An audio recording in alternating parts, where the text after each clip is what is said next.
pressure of constantly looking for funds to maintain the level of work that they need to do, and to give them that encouragement in building relationships.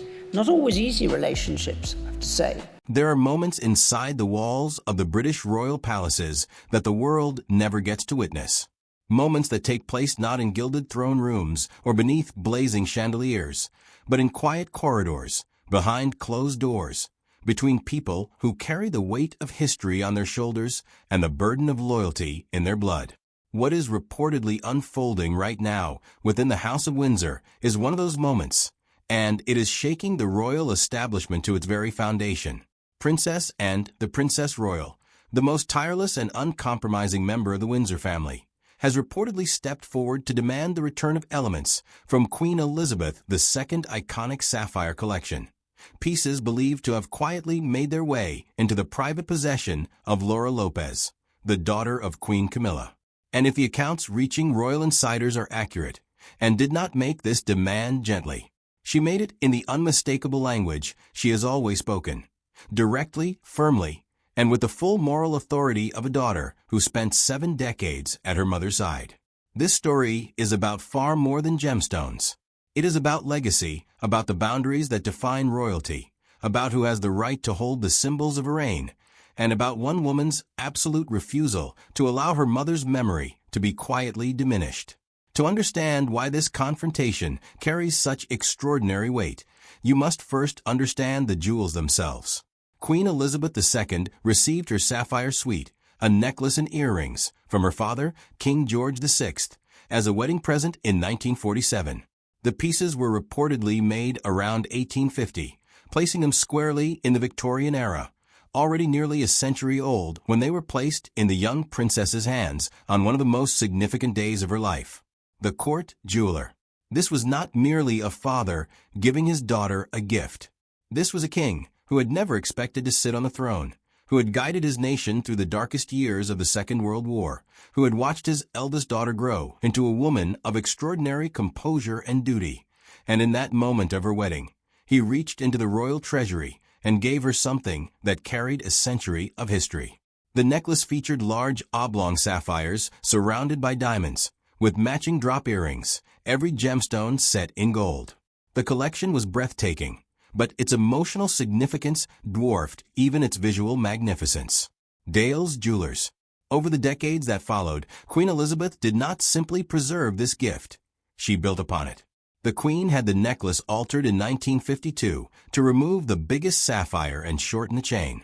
Sometime after, the largest sapphire was reattached as a pendant, and a bracelet was crafted to match the full set.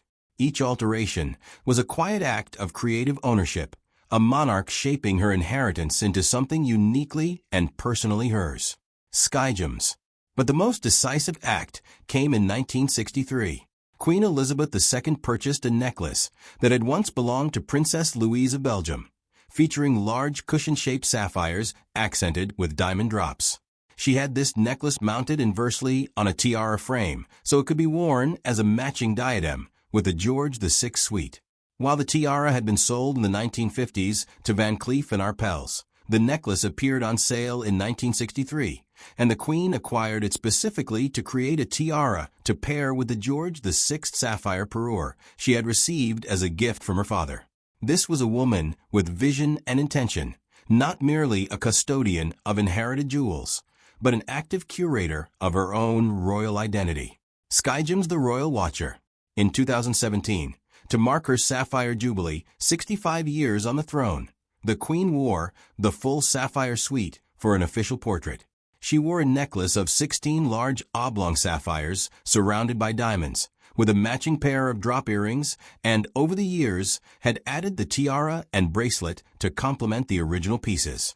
That portrait was a declaration. These stones were hers. They had accompanied her through a reign unlike any other in modern history, and they told her story in a language that required no words. Press reader. Royal experts who have catalogued the collection speak with reverence about its significance. According to jewelry expert Maxwell Stone, creative director of Stephen Stone, the George VI sapphires are a set consisting of a necklace, a pair of earrings, and a matching bracelet worth an estimated $6 million.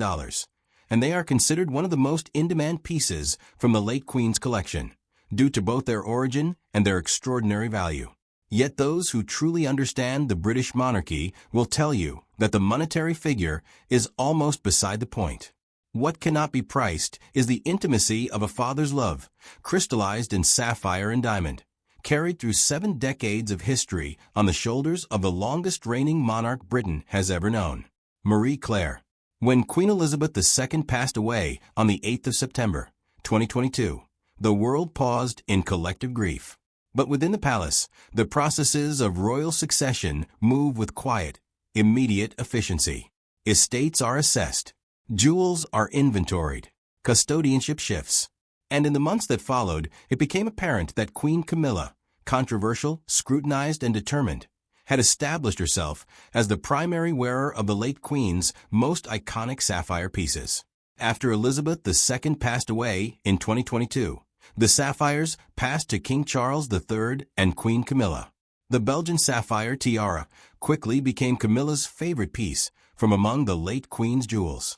She made her debut in the tiara during the South African state visit in November 2022 and has worn it several times since. The court jeweler. Queen Camilla also wore the Belgian sapphire tiara and the necklace of the George VI sapphire parure for the diplomatic reception at Buckingham Palace in December 2022. Within mere months of the late Queen's passing, Camilla had positioned herself unmistakably as the custodian and primary inheritor of Elizabeth's sapphire legacy. This, on its own, was not necessarily improper. As Queen Consort, Camilla occupies a position that naturally draws on the visual symbolism of her predecessors. But for those watching closely, and Princess and watches everything closely, there were questions forming beneath the surface. The Royal Watcher. Queen Elizabeth II's personal jewelry collection was vast in a way that most people do not fully appreciate. Several members of the royal family appear to have inherited pieces from the Queen's collection, but the full details of this distribution have never been publicly confirmed or catalogued by the palace. The complete inventory of her personal pieces, distinct from the official crown jewels held in the Tower of London, has never been made public.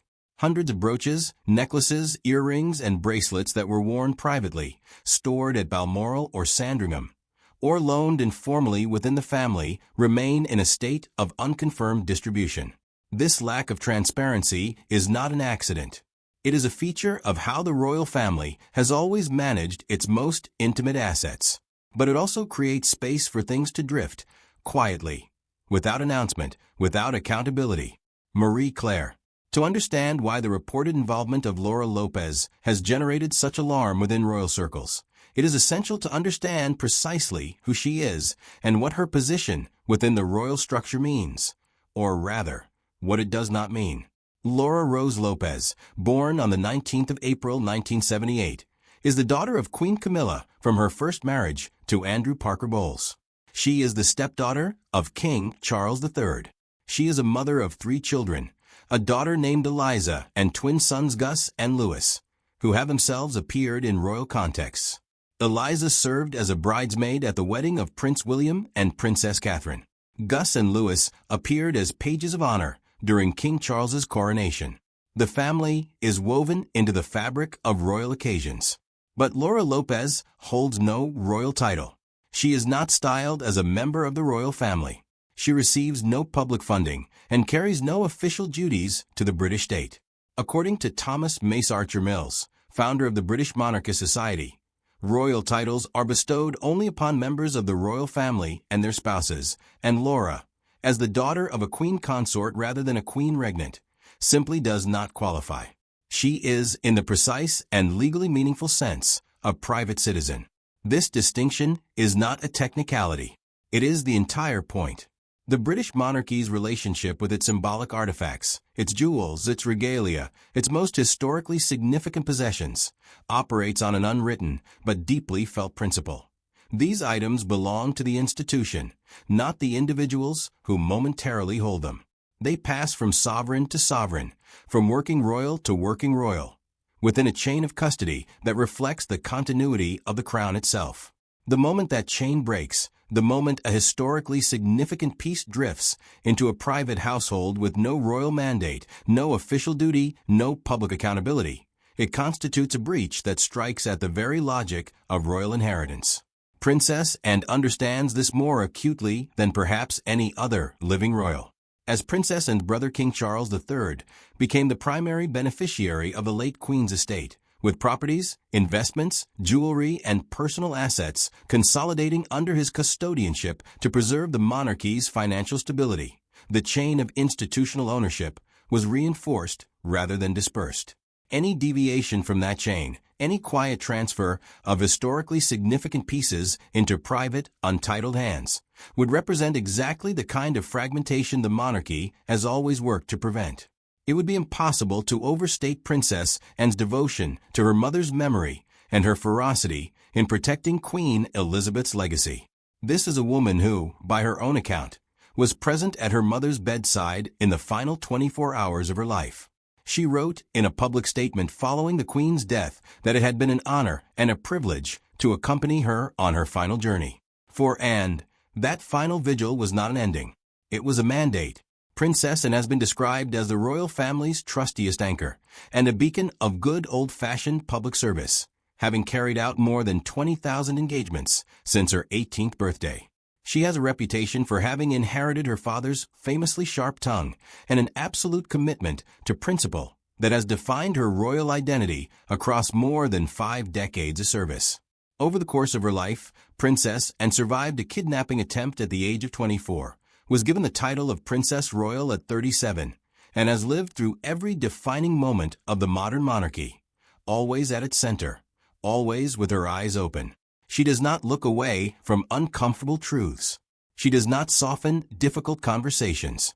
And she does not allow sentiment or family loyalty to override her sense of institutional responsibility. Hola. Princess Anne is rarely seen without a brooch at royal events, and her personal jewelry collection is considered among the most significant worn by any living royal.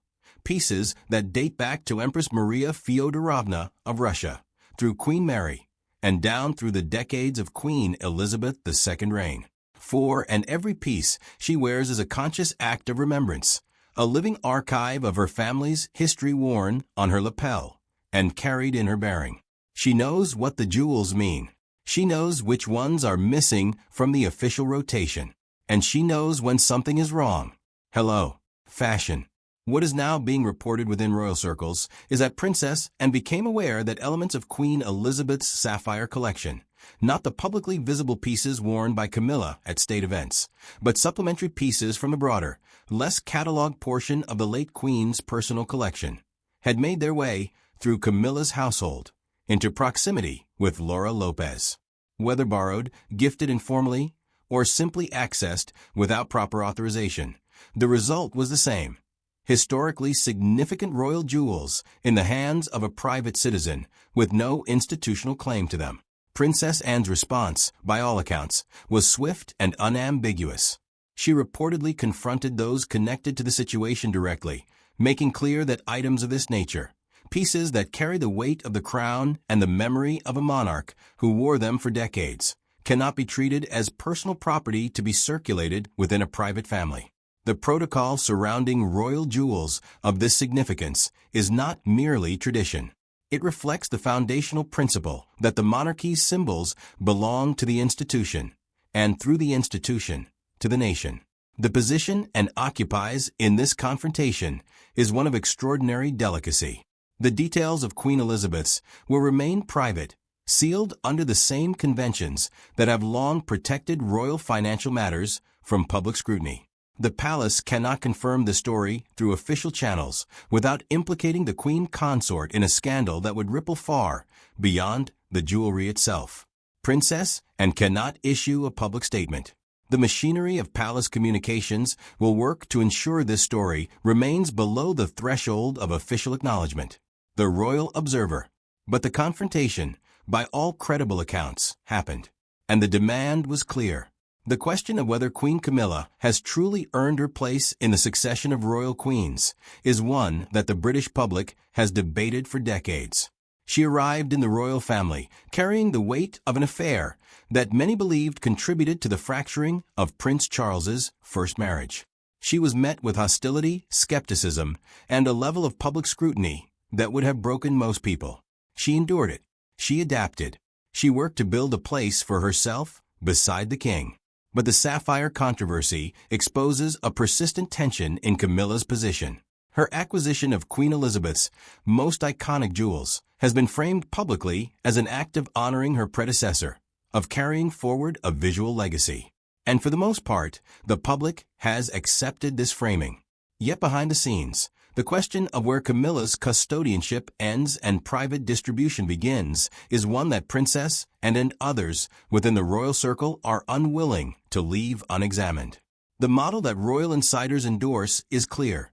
Jewels of historical and symbolic significance remain within the active royal line. Princess Catherine is understood to be planning for pieces she has inherited to pass eventually to Princess Charlotte, keeping them firmly within the direct succession.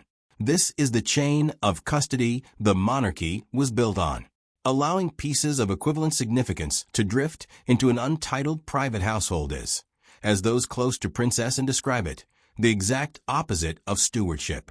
There is a phrase that has reportedly circulated among those familiar with Princess Anne's position on this matter. The Sapphires belong to history, not to any individual, not to any household, not to any branch of the family that exists outside the structure of the institution. They were built over 7 decades by a queen who understood better than anyone that a monarch's jewelry is not an ornament, but a statement, a visual record of a reign written in gemstones and gold. In 2025, Princess Anne was announced as the new patron of Friends of the Elderly, taking on a role previously held by Queen Elizabeth II for more than 60 years. Another quiet act of continuation, another strand of her mother's legacy carried forward on her shoulders.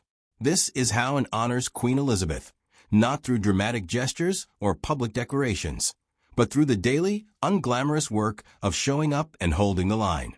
Wikipedia. She held the line at her mother's bedside.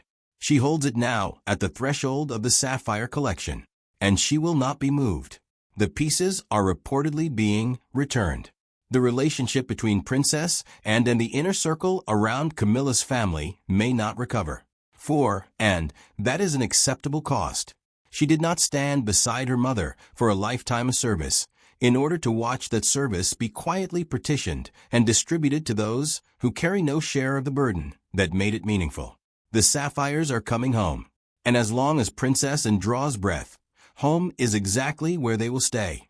This story touches something that goes far deeper than royal gossip. It is a question about what a monarchy is for who gets to hold its symbols, and what we owe to those who gave their lives to build something worth protecting. Share your thoughts in the comments below, and subscribe to stay informed when the stories the palace would rather keep quiet refuse to stay silent.